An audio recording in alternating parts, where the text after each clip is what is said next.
What's really good? It's your boy, Spider-Man, aka D-Man.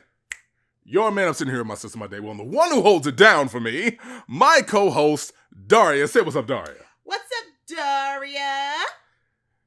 Never gets old. We are ready for Stomping Grounds, probably the weakest ass name for a WWE pay-per-view aside from WWE Fatal 4-Way. A whole pay-per-view dedicated to Fatal 4-Ways. I can't believe that's what they were thinking. Wow. That's what they were thinking. Yeah, that was the thing. Anyway, we are joined by our special guest host, Kingadus Dedicus. How you feeling, Dad? Doing okay. Yeah, see, that's what I like to hear. Our resident hero, bad boy, all around awesome guy. See, he's like Posh Spice to our Spice Girls. Why Posh? Because Posh is the wild card. No, she wasn't. Yes, Posh. Ginger was the wild card. It wasn't Posh. Posh was the wild card. No, it was not. It was Ginger. I'm pretty sure it was Scary. Well, Scary was just straight up Scary. We're not going to have an argument about the Spice Girls. The Spice Girls were I love the Spice Girls. We're going to move on. We got WWE Stomping Grounds coming up this Sunday. As of this recording, it's in a couple of days. But when this comes up, it'll be tomorrow for your asses. And we have, so up until this past week, I did not give a hoot and diddly about this pay-per-view. Not one bit. I did not give a damn because we were coming off of WWE Blood Money 2 in Jeddah, Saudi Arabia. And nobody watched that shit. Yeah, and I'm glad we didn't because we would have seen Goldberg put on like the worst knee bar in wrestling history. Per Matt Riddle. Yeah, per Matt Riddle. So, like, we go off of a pay-per-view that I didn't care about, that a lot of WWE fans didn't care about, and go into another pay-per-view that has very little build-up to it. But then, out of nowhere, WWE decides to flip the script and give us a good Monday Night Raw that features virtually everybody on the main roster, a coherent story here and there, and actual characters that we give a damn about.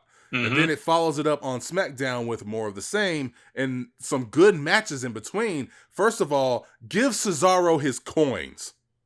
He hit that Alpamari water slide on Braun Strowman, and they eliminated him almost immediately from the match in that Fatal 5-Way to determine who gets to go up against Samoa Joe at Stomping Grounds, which we're going to get into when we get into the card. Okay.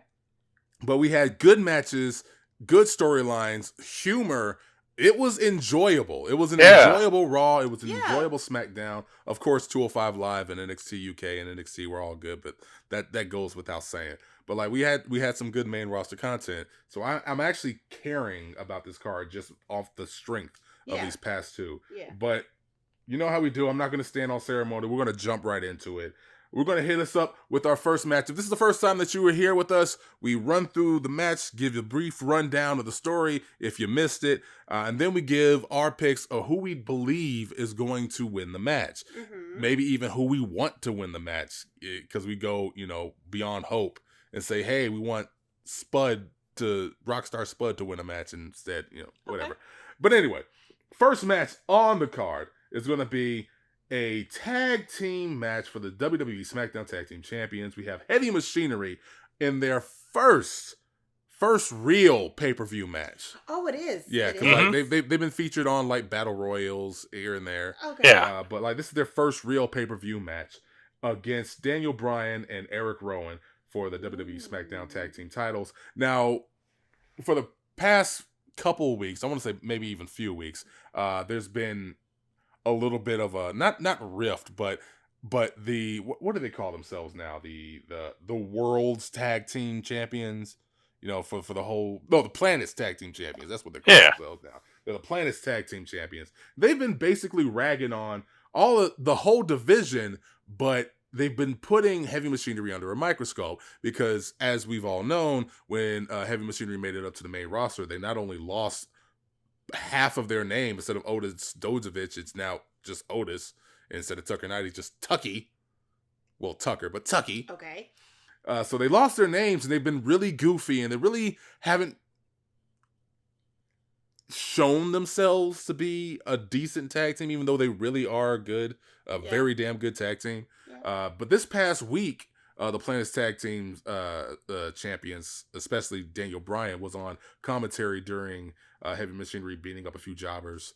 No, they didn't beat up jobbers. They beat the B team. What, 6 in one hand, half dozen ago. Yeah. But they beat B team, go. Sorry. I don't blame you. But they beat the B team, and what was a pretty damn good match. Daniel Bryan actually was giving them a nice rub by reminding you of their credentials away from the ring. Like Tucker was a multi-time collegiate athlete, and Otis, had his own accolades away from WWE, away from the ring. Like, he was really big upping them, but at the same time, he's saying like they don't deserve to be tag team champions because they treat everything like a joke. And it was really good storytelling. Because whenever Otis or Tuck did something in the ring that warranted praise, he gave it to him. But at the same time, it was like they still don't deserve it because then they follow it up doing the caterpillar or something. And it was, as I said, it was really nice storytelling. But right now we have them up against each other for the WWE SmackDown Tag Team Championship. So I'm going to start off with KD. Tell me, who do you believe is going to get the win? Oh, geez, this is actually tough because I actually like both teams. Like, Heavy Machinery is, like, just super entertaining, and then Daniel Bryan and Rowan have been, like, a great duo for a while now. I'm going to say it'll be an entertaining match, but Daniel Bryan and Rowan are going to win it. Okay. Daria? Yeah, I agree. It's a hard one because Heavy Machinery is, like, awesome. Yeah. Stakes and weights, baby! I don't know if they do the baby, but yeah. Why do you have to just deflate my dick? Why? Deflate your dick? Why couldn't you just let me have that? Fine, I'll let you have it. I'll rewind it. I'll let you have it. So stakes and weights, baby. Oh my God, Daniel Bryan and Rowan, since you just ruined all of that and took away my orgasm. Thanks. Okay. Thank you. Fine. Whatever. Yeah. It's hard in that I really want to see what they're going to do with Heavy Machinery. I heard rumors like before they got pulled up that Vince was kind of high on them a little bit. But this short into the rain, you got to give Heavy Machinery something to chase. You got to give us a reason to want them to overcome this team. So having like a couple of losses, a couple of high profile losses would be good for Heavy Machinery in the end if they do go over Daniel Bryan and Eric Rowan. So I'm going to go with the Planet's tag team champions, Daniel Bryan and Eric Rowan. We're going to hop up to what I'm suspecting is not going to be on the main card, but whatever. I hope it is. We have a triple threat match between Tony Nese, Akira Tozawa, and Drew Gulak. Oh, God. Now, Tozawa has been a mainstay. I don't think he's missed a week on 205 Live, like, for the past few months. But Drew Gulak went on, quote-unquote, vacation. In reality, he went to NXT, and I think even NXT UK for, like, a match or two, to really hone his craft after Humberto Carrillo and the gentleman Jack Gallagher basically kicked him to the curb when he decided to beat up on Carrillo a little bit too much to try to toughen him up. And when he returned basically like a freaking Blackheart and just beating the shit out of people. And he was already entertaining before with his PowerPoint presentation. He was already entertaining before with his like no flips, just submission wrestling gimmick. And he really showed him his natural born ass with matches against his name is on the tip of my tongue. You know his name. I'm stuck. The new signee for NXT. Back to the Future guy. KD? Back to the Future. Who's that? Can you help me? I need some help. Kushida. Shit was stuck on the tip of my tongue. I'm sorry about that. Okay. Yeah. But like he has some good matches with him in NXT. I apologize for that. And really just showing his natural born ass while he's been away. And now he's back at 205 Live. He's beating up people. He's making them tap out. And they had a fatal 4-way match between Carrillo, Gulak, Tozawa, and Oni Lorcan, which ended in a double pinfall with Akira Tozawa and Drew Gulak. Mm-hmm. Drake Maverick says, okay, since you technically both won, you both are going to face Tony Nese at Stomping Grounds. Right. My big problem in all of this is, as much as I love Tony Nese as a wrestler, I'm struggling with his personality, and it really doesn't help. Like Tony Nese being champion now is really doing him no favors compared to like Tony Nese during the slaw days of 205 Live. Yeah. Like he would have been perfect then, but like he's coming off of Cedric Alexander, who has this massive personality. Yeah. He has a lot of this charisma in the ring and out of the ring to really like make you care about what he's doing. And then follow that up with Buddy Murphy, who again has a lot of charisma and a lot of personality, just like oozing it. And then we get to Tony Nese, and Tony Nese is just like, I'm here, I'm the champion of 205 Live, and I don't care who I go up against. I'll face both of these guys. I'll make sure to win. And it's like, it's just lagging. It's just coming off of those two. Yeah. It's just coming off of those two. Like, if Cedric Alexander was never champion, if Buddy Murphy was never champion, this would just be like, okay, you expect it. Yeah. Like you kind of expect it. Yes. Not to say anything bad about all of 205 Live in general, but just saying, like, you just kind of expect, like, you get a champion in there who just like doesn't pop on screen. Oh, yeah. You know? Yeah. But it just really, it's really hard. It is incredibly freaking hard to like give a damn about Tony Nese like this. It sucks. Yeah. It sucks because like I want to care and I really do freaking enjoy him as a wrestler and on the screens. It's just I can't really care too much about Tony Nese. Yeah. I kind of want somebody else to be champion until he like gets into his own. So, but for right now, I'm just going to throw it to KD. Who do you got in this triple threat match? I liked Tony Nese when he was like, the cocky heel, like, I mean, he's got 8 abs and everything. And it's like, it kind of went out the window when they made him a face. He doesn't really have a personality now. And it's like, there's nothing going on there. And it's like Tozawa has been champion previously. I think he was like the 2nd or 3rd cruiserweight champion. And there's Drew Gulak, who was someone who I think should have been cruiserweight champion during the Enzo era if it hadn't been cut short. But it was cut short along with his thing that he had going on. And I'd really like to see... I do miss that Drew Gulak personality where he came out the suit and everything, the no-fly zone and all that, and the PowerPoint presentation. And it's like, I miss that Drew Gulak. And it's like, given the choices, I'm going to say I'm going for Gulak.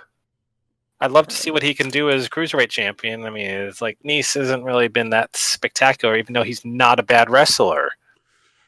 That's the unfortunate part, and that's what's so disappointing. Yeah. But to follow up with KD, I want Gulak. I mean, because Gulak is an asshole. Yeah, and he's gonna be just the biggest dick out there, the biggest on 205 with the championship, and I'm like ready for it. So okay, 2 things. They need a bad guy on 205 Live. The sister's not a mid-card, like a main champion bad guy. Arya Daivari isn't going to cut it. He's not going to cut it. Beyond him, who do you got? Like, Noam Dar, but like he's not there yet. Like, they're still developing how much of a dick he is, and there's still a chance that he'll go to NXT UK full time. So it's not him. It's not Arya Daivari. Who do you have as the top heel in 205 Live? Who? Nobody besides Drew Gulak. Well, yeah, you're right. Besides just Drew Gulak. Drew so Gulak. It's got to be Drew Gulak. Second of all, they really nerfed the hell out of Tony Nese because he used to come out to the ring counting his abs and saying, that's why, there's 8 reasons why I'm better than you. Now he's coming out to the ring, not counting his abs, but he still has the coat on to show his abs, but instead it's like he's praising his opponent. It's like, oh yeah, you think that you're really good, and you know what? You've got some talent, but guess what? I'm Tony Nese, and I am a good wrestler too. Like, really? Yeah, I really don't like that. It's like I want him to be the cocky 8-ab guy again. I do too. I don't want you to be nice. And it's like Brian Kendrick is a face now, and it's like I miss grungy hobo Brian Kendrick. And pissed off gentleman Jack Gallagher. Like, they had so many heels on 205 Live that were interesting as shit. And then they nerfed them by turning them face. I think Jack Gallagher is fine as a face. It's just they need like people to balance them out. I think like Mike Kanellis is someone, especially now. I forgot about Mike Kanellis when I was running down. I really think that there's something that they can do with Mike Kanellis once they figure it out. Because like him and Maria are basically a great item to have on 205. Yeah, that's perfect. Yes, they are. And then there's Humberto Carrillo, who I love, and it's like he's one of those guys that's like a future star in the making. And it's just he's got the skills, and once he gets the voice, he's got the skills, he's got the look. Once he gets the voice, he is just set to name his own price. Yeah, like he gets the voice, he gets some intensity. Because I need to see a little bit more intensity, like when he gets a major move hit. So you really want to care about it, like just cheer with him. Yeah, because he's still like the young guy who is like, you can see the potential that is there. Oh yeah, definitely. But we're gonna move on to a regular ass tag team match. We have the New Day versus Kevin Owens and Sami Zayn. There's really not even a story with this. Not really. Not really. It's more just like, hey, here's two dudes who aren't doing anything with two other dudes. Like, they've had run-ins here and there, and like this past SmackDown, they got pissy by saying that guys like Big E and Xavier aren't nice people or good people, and Seth Rollins isn't a good person, and it led to a match. But a 2 out of 3 falls match, but that was between Seth Rollins and Kofi Kingston. Yeah. This should be a good match. There's nothing really on the line aside from the vaunted quote unquote momentum that may or may not have any effect in the WWE universe, because WWE is not really good on the long-term storytelling sometimes. But yeah, this should be a really good match as long as they're given the time to work. Right. Wow. To work. Shit. Hitting puberty there? Menace? Yeah, I'm getting you for just... We're going to move on. We're going to move on. KD. Yes. New Day versus Kevin Owens and Sami Zayn. Who you got? This is one of these ones that could go either way. I mean, it's nice to have Big E back finally. That's a positive. Yes. And it's like it's long overdue, and he's as creepy as ever.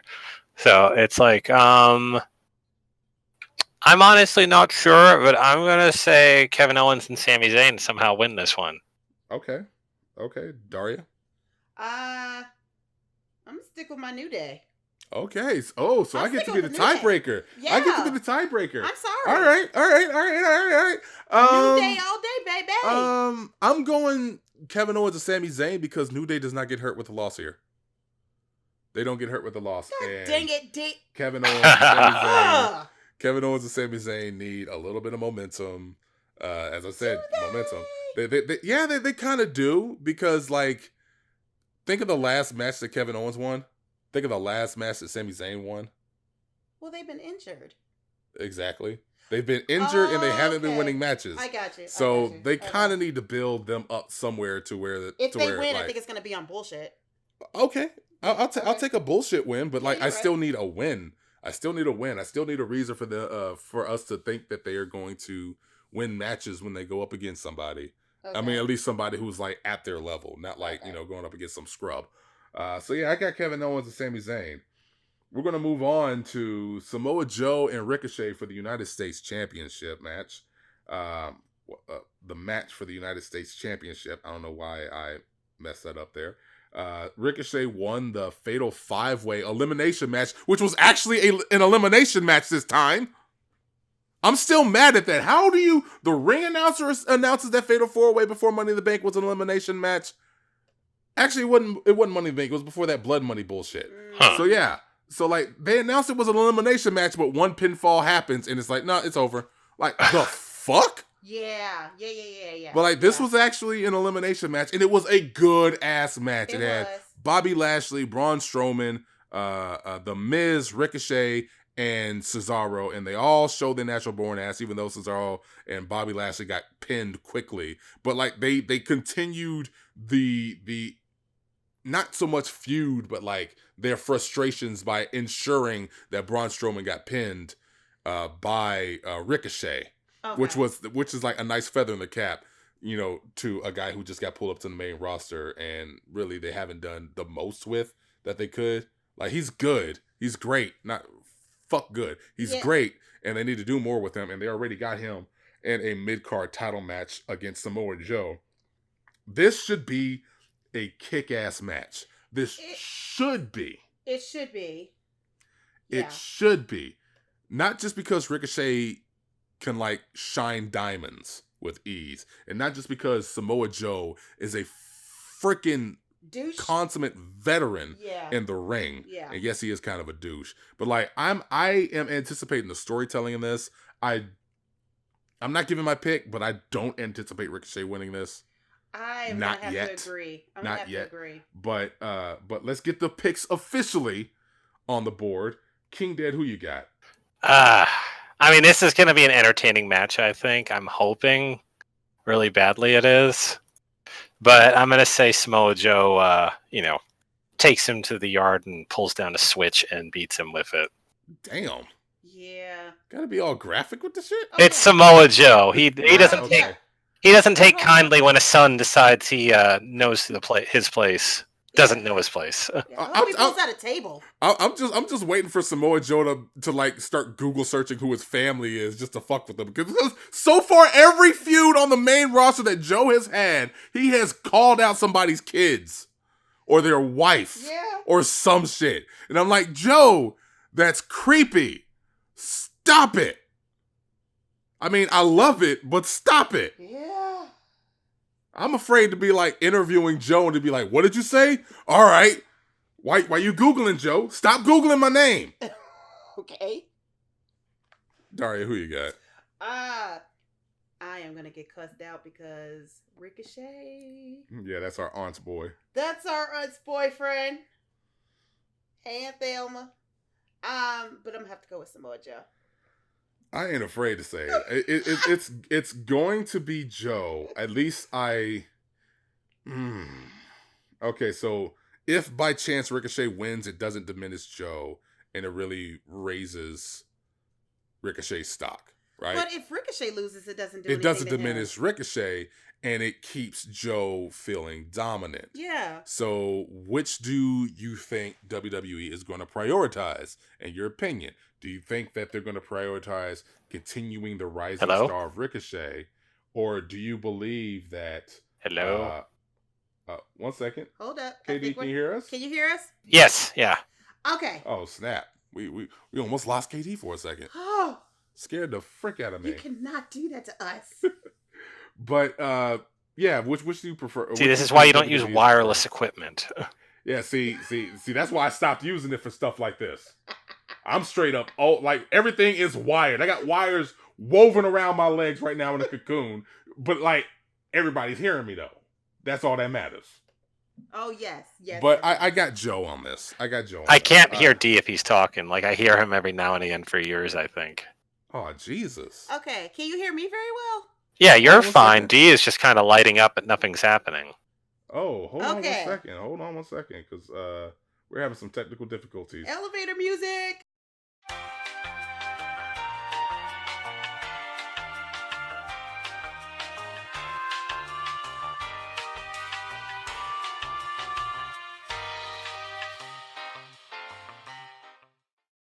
And we're back from those wow.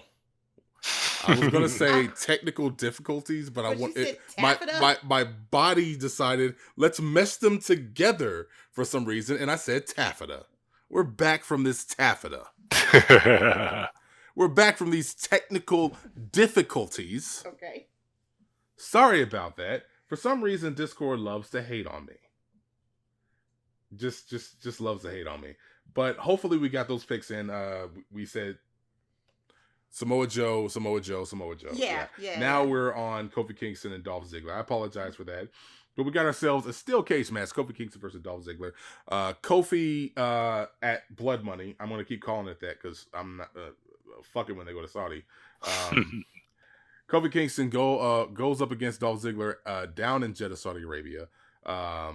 Decides to hit Xavier Woods. Xavier Woods kicks Dolph Ziggler while the ref is, preoccupied, and Kofi gets the win. Dolph believes that it should still be him. It should have been me. It should have been me. It's gonna be me. Okay. Well. But yeah, he's mad. He's very mad, and he's actually making some pretty good points. And I love it when the heels make good points. That if Xavier Woods wasn't ringside, what would have happened? Well, now we'll know because it's a cage match.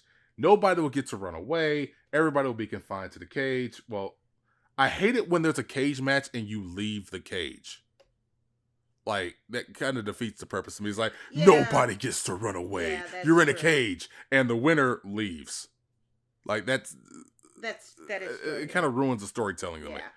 But anyway, we have Kofi Kingston versus Dolph Ziggler in the cage for the WWE Championship. KD, who you got? Let's see. Who do I got? This was Kofi versus Dolph. Kofi. Yeah. Who you got, D? I'm Kofi all the way. New Day. All day. Wow. Every day. Then I guess I'm going to be the tiebreaker. Yo, I know I'm being an ass. Let me be an ass, okay?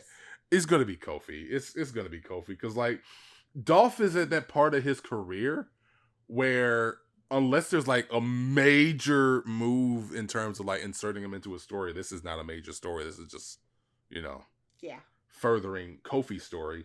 I don't think that he's going to be holding a main title strap. So I see Kofi getting a win on this. We follow this up with a match that prior to this week, I did not give a shit about. Prior to this week, I was like, fuck this match. Did anybody give a shit about it? No, nobody cared. But the very second that Seth was basically going, you know what? I'm done. I'm done being nice. I'm done waiting for the other shoe to drop. I'm done with beasts coming out of nowhere to beat the shit out of me and try to take my title. I'm done with people stacking the odds against me. So if you want to be the special guest referee for Baron Corbin, expect to get a chair to your back. And he wore people the fuck out. Oh yeah, he did. He kicked. Oh god, it was great. Later, it was the best thing. Like it was the best thing ever because Eric Young is like, dude, I was just talking to him. I'm not gonna be a special guest referee. And Seth is like, you know what? Don't worry about it, bruh. We go way back. Yeah. I love you, bruh. We're good. And walks away and still wears his ass out with a chair. Like, oh, it was the best. Oh, those were some of the best segments. Like, oh god, it's some of Seth's best personality in ages. I know. Now I care because one, I want to know who's foolish enough to be the special guest referee. And two, I want to see how it's going to affect the match. Because Baron Corbin has flashes of goodness. Not greatness, but goodness. Like his when he was in Money in the Bank, he actually was one of the MVPs. Yeah. He had some of the biggest and best spots out there. And it was great. Like, he did a great job. And, it shows that he can be not serviceable, but a very good wrestler in the ring. Right. If you give him something to make you care about him, whether it's to be pissed off at him beating up some of your favorites or doing a big spot. Yeah. I'm hoping this is a good match. Special referee be damned. So we'll see where it's going. KD, who you got? This is one of these ones where it's tough because, you kind of know Seth is probably going to win. Because, what kind of moron would give Baron Corbin the Universal Championship? At the same time, it's clear that they hate us and they want to keep pushing this whole Baron Corbin storyline for who knows what reason. So it is possible, but I still think Seth's going to win. And I also think the special guest referee is either going to be Triple H or Stephanie. Yeah. Okay. Daria? I am going to agree with KD there. Really? Yeah. Okay, so you got Seth on this one.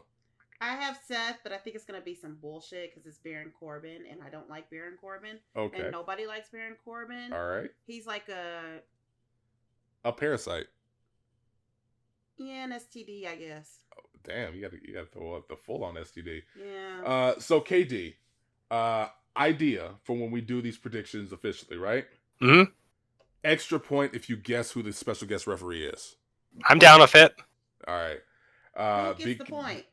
If you guess it, you get the point.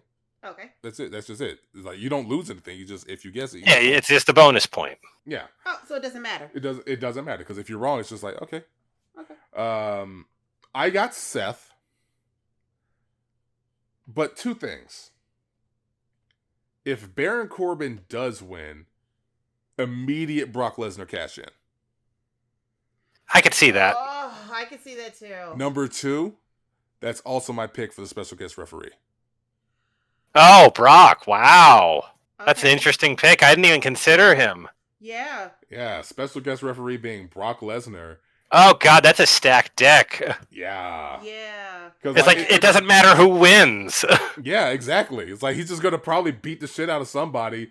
Like, it would probably be, like, the most insulting thing would probably be Brock Lesnar, like, laying the two, like, actually going along with the rules of being the special guest referee, but, like, before the finish happens, laying both of them out, dragging Seth across Baron Corbin's body for the 3 count, and then picking him up and F5ing him. And then him taking the title back. And then him taking the title away. Yeah. Why? As much as I don't want that to He's not happen, going to be on I don't the care show. about Brock Lesnar, but like if you're going to include him in all of this bullshit, Make him fucking make work. it interesting. Make it work. That would be interesting to Bring me. I mean, referee Brock would be interesting. Yeah. It would be, but Brock Lesnar, if you want that freaking goddamn title, you bring your ass to work like everybody else, you jackass. I agree. I'm just going to say I agree with that. I agree. So we're going to move on. We got Becky Lynch versus Lacey Evans. You know what? I'm not even going to dignify this. I'm not even going to dignify this. The story is stupid. Lacey Evans just doesn't work. I don't like her. You don't like Lacey? I don't like Lacey Evans like that. Let's back it up. Back that up. I Back just all the way. Okay. It's not Lacey. Why? It's not Lacey. It's not Lacey. Okay, I should clarify. It's not Lacey I don't like. Okay. It's the way that they're utilizing her. Yeah. I don't like that. Okay. It's just whack.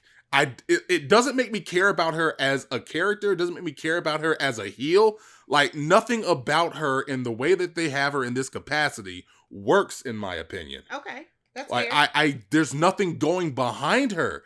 How many matches has Lacey Evans actually had? It's just with Becky. Like maybe 3 But prior to Becky. Squash. I wouldn't even say that. She's had like a few squash matches. I'm talking about like genuine matches. Like I know she had a match against Dana Brooke, and I believe she had a match. I don't know why my voice is cracking right now. Against Natalia as a 1-on-1. But beyond that, she has nothing on her resume, which makes me think that she is a capable champion on the main roster. Okay. And because I can't see her as a capable champion, I can't see her as a capable threat to Becky Lynch with all that's going behind her. Okay. I got So you are thrusting Lacey Evans, whose only claim to fame prior to getting pushed into this was that she walked down to the ring and walked back. And they're continuing to try to make fetch happen. I just don't care. I do not care. And you would be right. Like, I'm not even going to throw it to KD. Becky Lynch is winning. Now you go to KD. Becky Lynch is winning. Daria. Becky Lynch. Exactly. Nobody cares.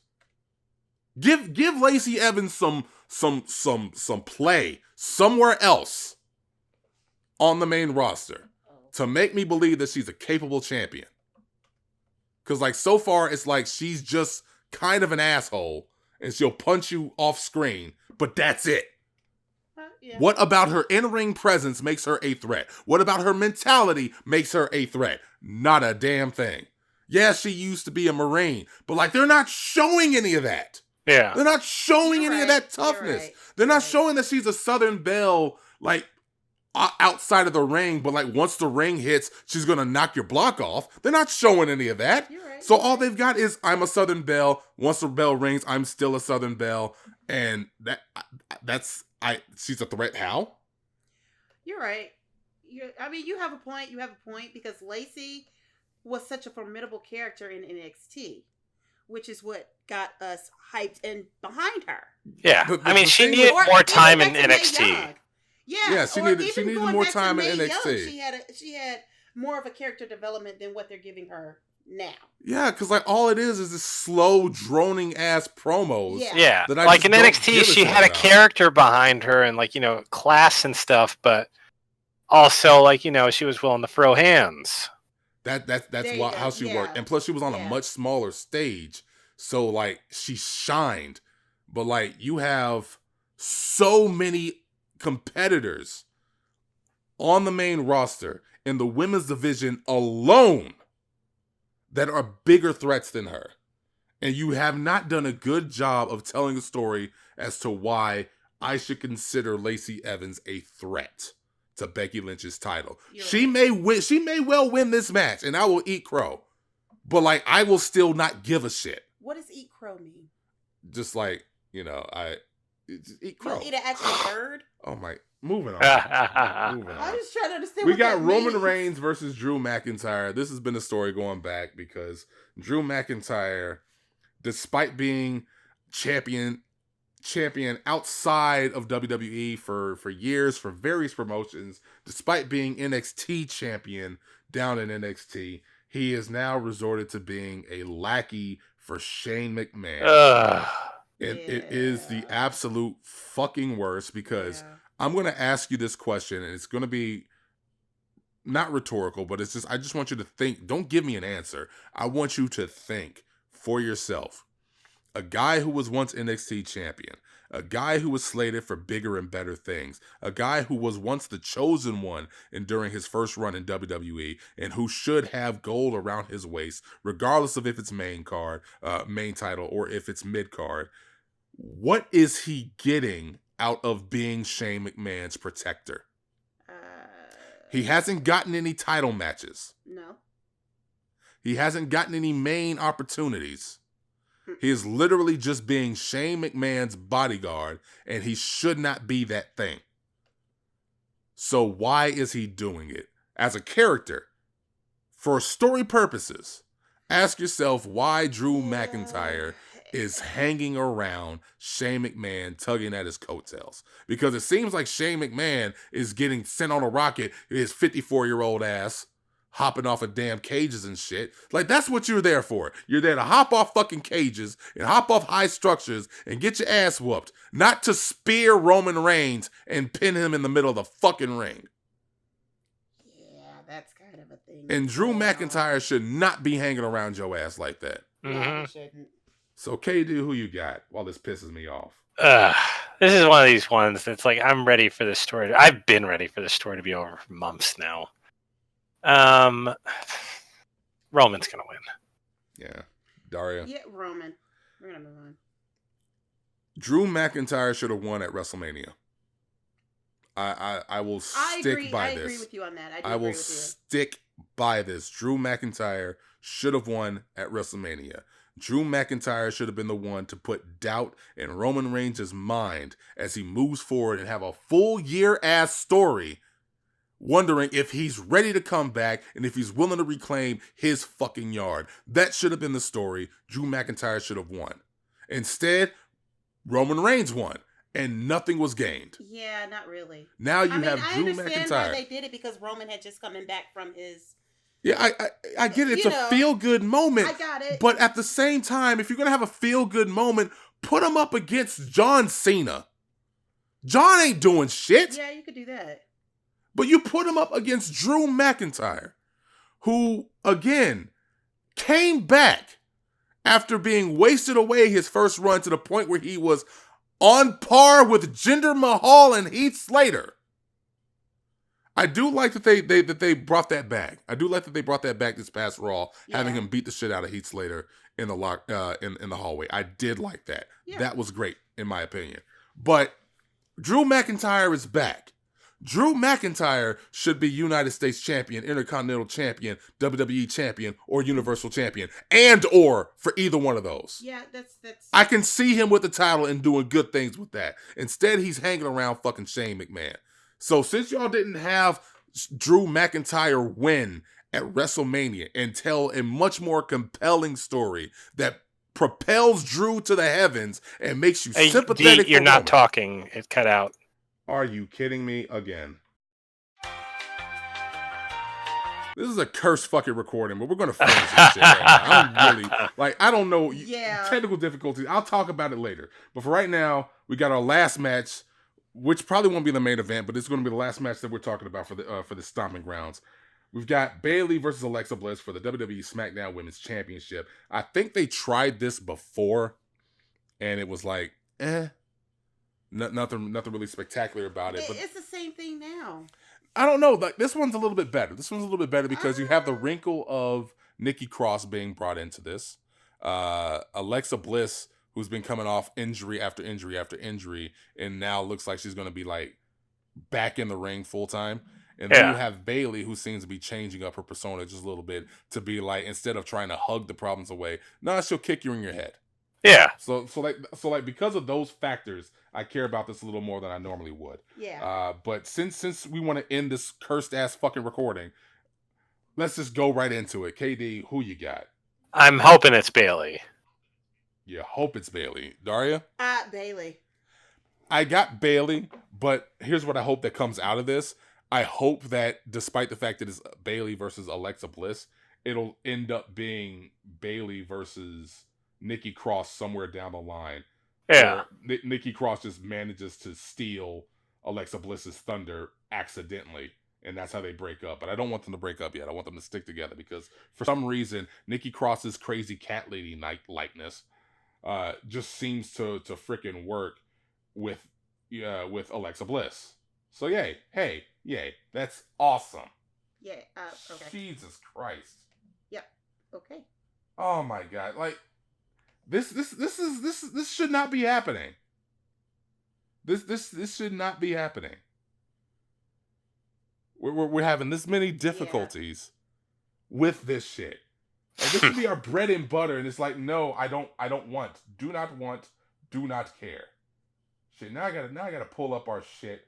I'm sorry about this, y'all. This was supposed to be the best thing ever.